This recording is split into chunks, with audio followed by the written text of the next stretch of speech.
Awesome. We are live. Hello, everybody. It's Zane and Van Miller. We're doing the Humpday Hangout, episode 4. I just want to let you know my name is Zane Miller, as you can see on my screen. This is my Google Plus profile. Go ahead and follow me. Ask me a question on Google Plus. You're more than welcome to. This right here is the G-Tron marketing community. This is the community that we run. Most of you are watching from within the community. So hello to everybody. If you're interested, come and pop by, ask to be let in, and I will be happy to let you in. So let's go ahead and get started. Hello, everybody. Welcome to the Hump Day Hangout. Van, do you have our timer ready to go? Yes, and it's Excellent. starting. Excellent, excellent. So, in today's Hump Day Hangout, we're actually going to be talking about reaching outside of your niche or industry to get ideas for content, because that's one of the biggest things that we're seeing that people are struggling with, especially in our community. Because we're talking about YouTube and videos and Hangouts and things like that, and one of the toughest things to come up with are ideas of what kind of channel should I make, and what kind of videos should I make, and what kind. That's hard to put together. So what I've actually found is sometimes going outside of your industry and finding connections within that industry can be very, very helpful. And I think of the example, it's a story that I'm sure many of you have heard before, about Steve Jobs. And when he went to college, he took a calligraphy class, something that just like again, this wasn't this cool thing wasn't actualized until many years later. But he took calligraphy, and even though his focus was on computer science and whatnot, later on he realized that because he took this calligraphy class, he saw that there were multiple ways of manipulating text. And when he released the Apple computer, you could actually change the font size and the style and things like that, which no other computer could do. And basically, because he took a calligraphy class, he became sort of the grandfather of font and and size and stuff. So font and design, sorry, that was what I was looking for.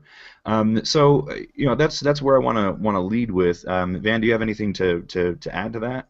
Well, I think it's funny that something we really take for granted these days is font. I mean, in my software, I have like hundreds and hundreds of fonts.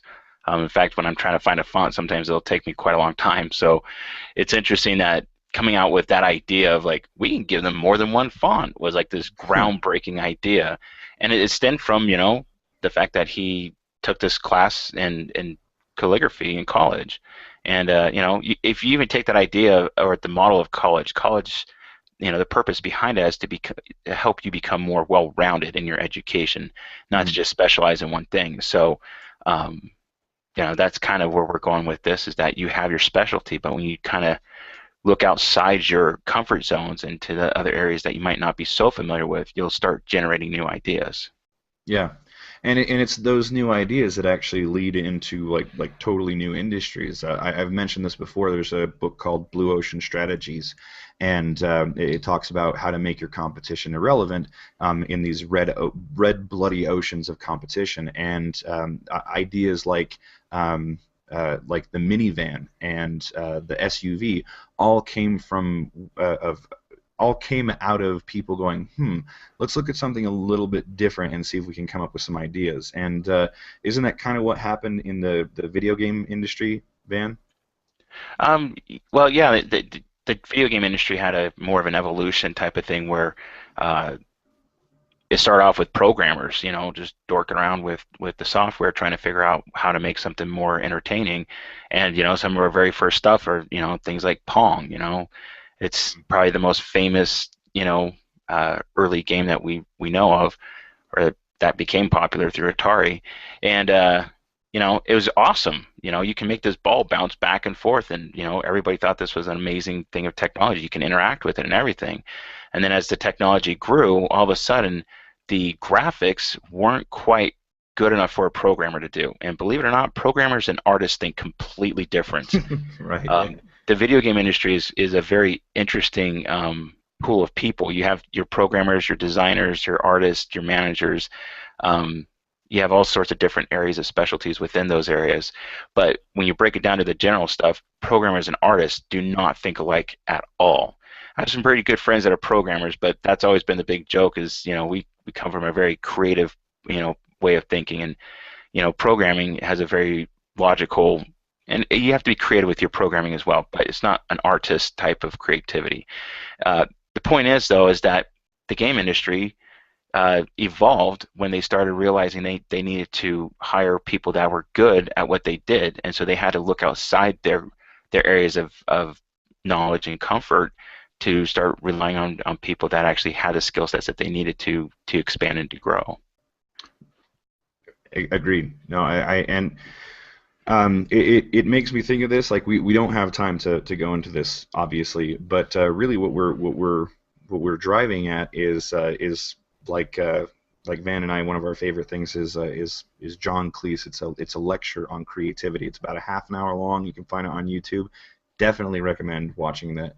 But he says what you want to do is like an idea is just like a joke, and the laugh comes when like two different points come together and create a new meaning, and that's a new idea. That's it's the use of the calligraphy. It's the use. It's the seeing that okay, we need art in this programming. It's also how I don't know the guy's name, but he's the guy who developed the artificial heart, right? And he kept looking at medical journal after medical journal after medical journal, trying to figure out the best way to make this happen because there were so many failed attempts. And it wasn't until he realized that the human heart is just nothing more than a big pump, right? So he looked outside of the medical field and looked into the plumbing industry because it's just a pump. So you figure out the most effective pump for this. I don't know about heart and the artificial heart, but I do also know that it's a pump, and I saw what it meant. So again, you want to, if you're having a hard time figuring out what kind of content you should create, or even YouTube channel or so on, or anything like that, you want to just start taking even just the randomest ideas and seeing if there are connections. That's where your instincts actually come in and start giving you insight of like, yeah, actually there is a connection here. I mean, they won't all be home runs, and some things like Steve Jobs, it took years before calligraphy actually had some substance to it, and even further than that we realized that it was now 20 plus years that we're realizing entire industries came from him taking a calligraphy class. So not all of them are home runs, and not all of them are actualized right away, but it is still important because it gets your brain moving in that direction. Yeah, so when you have the issue of trying to come up with content, sometimes it's something that you have to dwell on for a little bit. You can't just have this instant idea, and those eureka moments will come where you're like, oh my gosh, this is exactly what I need, but you're giving your brain a chance to kind of chew on it a little bit. So if you are struggling with having any issue with coming up with content or ideas, give us some time to percolate. You don't want to just jump on the first thing, because oftentimes that original idea isn't the idea that you end up with. It's maybe an evolution of that idea, or maybe it's completely gone off on a different tangent. Another good example, Zane and I actually do Amazon products, and we're always looking for another idea, and it just comes from the most random places. My wife got an email from a Martha Stewart blog that she's into, and it's a Martha Stewart product, and I was like, holy crap, Right, let me yeah. check this out. So when I checked it out, it is actually a very popular item. I'm like, this is something we could work with. Hmm. But the point is that I always have in the back of my mind this idea of like, okay, what's another product we could explore? What's another way that we could go at this? I'm always working on this idea just in the back of my head. And so when all of a sudden this idea pops up, bam, it's there. I grab it because I know that I need that idea. And so you kind of give your brain this opportunity. And I find that it comes in the most random times. Sometimes it's 2 o'clock in the morning when I'm trying to go to sleep and my brain's trying to process everything.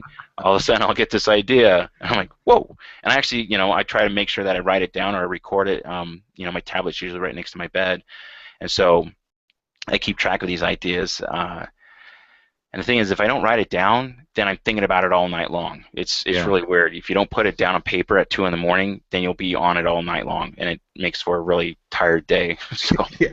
Messes with your dreams. it does.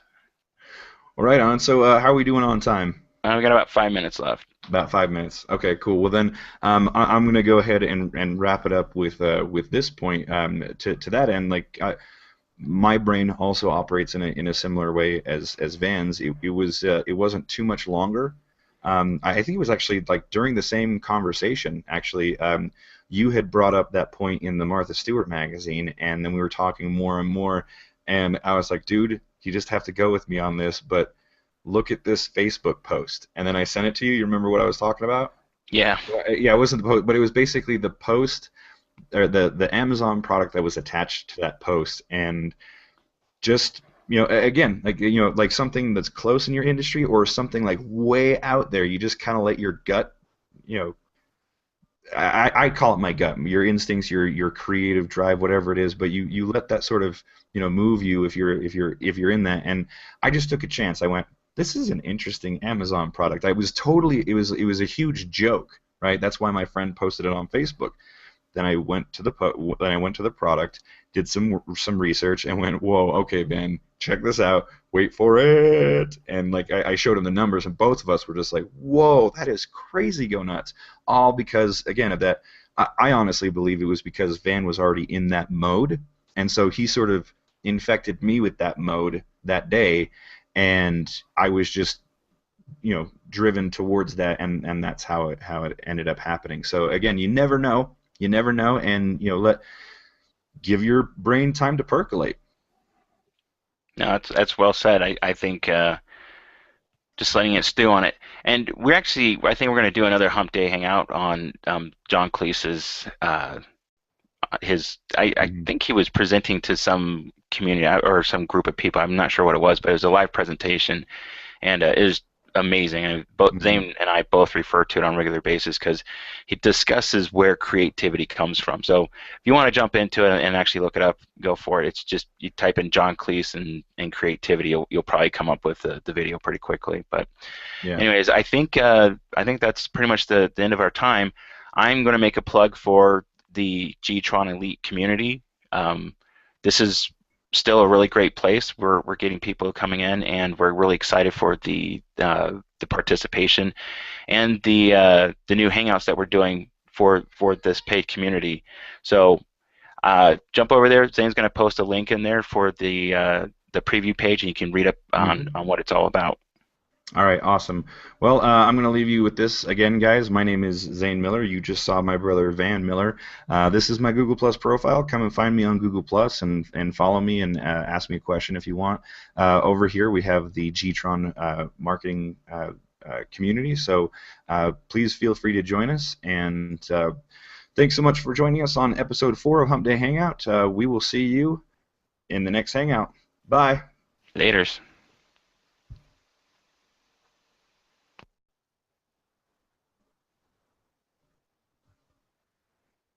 It should be stopping. God. Why are you still live? I don't know. I said stop, and it still You're gonna says be there the live. whole day now. Yeah, now it's just blooper reel right now. Yeah, just don't pick your nose.